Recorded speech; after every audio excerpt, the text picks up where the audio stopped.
want to look at what has happened to the proposed new flag bearer for the GFP. The EC disqualifies GFP's new flag bearer, quoting irregularities. Now, it says here, and this is in the Daily Analyst, the story says, EC disqualifies Roman father.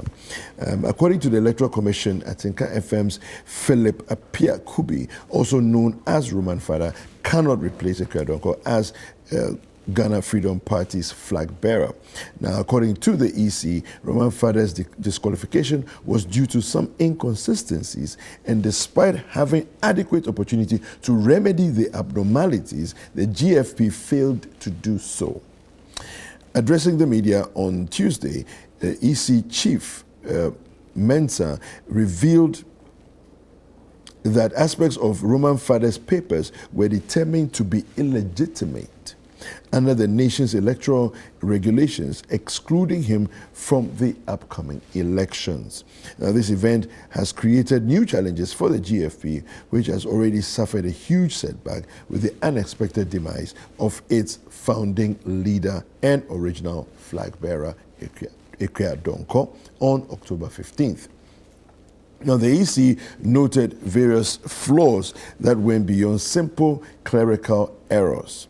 Jean Mensah underlined that the EC is constrained by its obligation to preserve election integrity and hence cannot accept documents that have significant legal difficulties, despite the GFP's efforts to rectify them.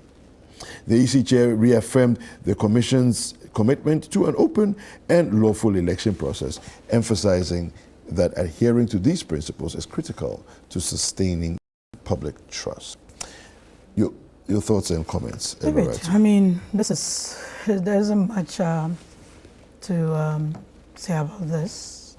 The party has accepted the disqualification, and I mean, from the account of the EC too, they said they even allowed them to make some, changes. There are some minor, but when it borders on illegalities, I don't think it's something that, I think I even read somewhere that the national organizer, I think on Ghana Web, that the national organizer said it's by the hand of God that their then running mate was seeking to replace Madam Ekweadonko, late Madam Ekweadonko. I mean, she defied or set up a party, made it onto the ballot. I mean, did quite some work, but unfortunately, I mean, we plan and God has his own plans for us. So they've accepted it in good faith and not contesting anything. I've listened to their national organizer who said they will reorganize, elect a flag bearer in 2017 so they can contest the 2028. So I think, I mean, at least it doesn't really change any other thing. Okay. It makes excuse my language, nonsense of all the threats that were being issued across and all those things. But at the end of the day, I mean, the EC has been very diligent, has kept us informed, and I hope it continues throughout the election in the midst of all the name calling and all the level of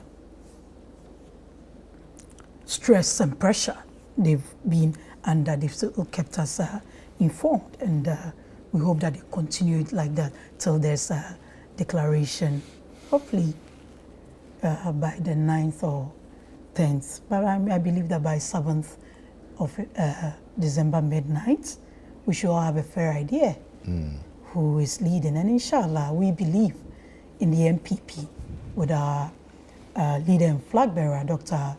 Mahmoud Bawumia, that the work we've done, the messages that we've sold across the country. I mean, yesterday he was in Obuasi and other constituencies in Ashanti region. Right. The day before he was in Busumtwi and a few other places, selling his message to the people, the clergy, the chiefs. And you've realized that, I mean, anywhere he goes, he's commended for the way he's conducting himself, devoid of insults, explaining his policies, the endorsement. I mean, one of the major critics of the NPP, Doma Hene, said he was happy the way he was conducting himself. And the fact that he's doing his politics devoid of insults. And we believe that we have a leader who is conscientious, cannot be labeled corrupt, understands the happenings in this country, is poised. And even on the back of that, some of the policies that he promised in the manifesto are already taking shape. The credit score, free dialysis that was piloted is going to take full scale from 1st of December.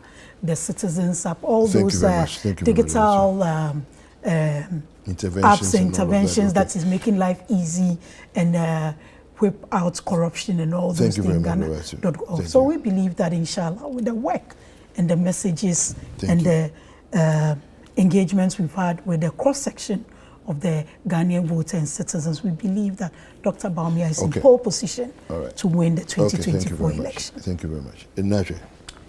Now, David, so you see, this morning we are being told at this table that it's okay for journalists to be, harassed in comparison to, someone did it, and so we are doing it in a more, not to even say equal measure. Yeah, I'm not sure that's to a measure that's up even above the roof. Is that what we are being told this morning?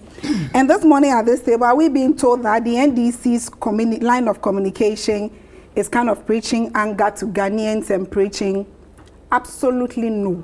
Let me tell you what has angered Ghanaians, and for which reason in the next 24 days or so, they would pay back the Elephant Party bitterly.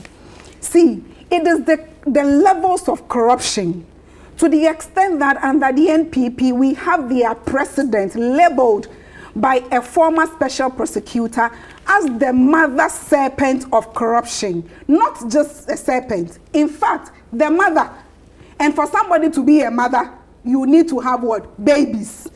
And so when we say somebody is the mother serpent of corruption, that is what has angered Ghanaians. It is the deception, the dishonesty.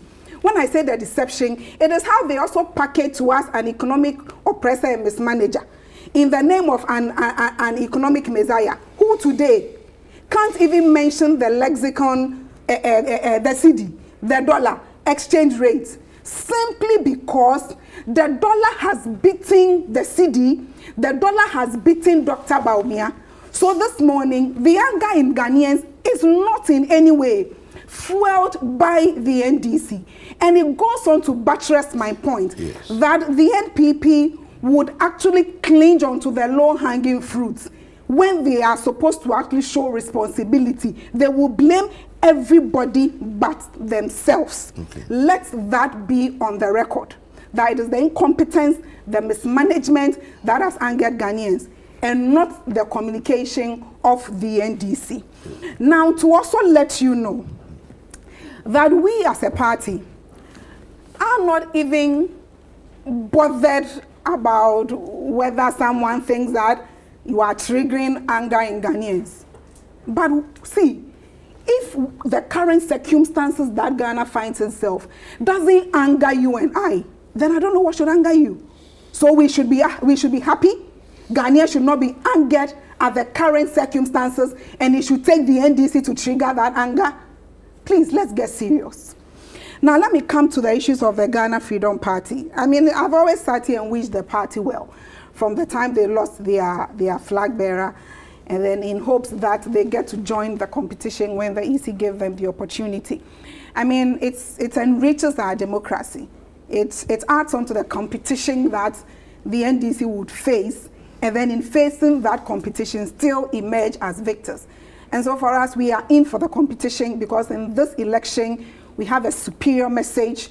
Our candidates, nobody comes close to him, His Excellency John Dramani Mahama, the man with a perfect pair of hands. We've sold our message to the good people of Ghana, and then they have bought into our message.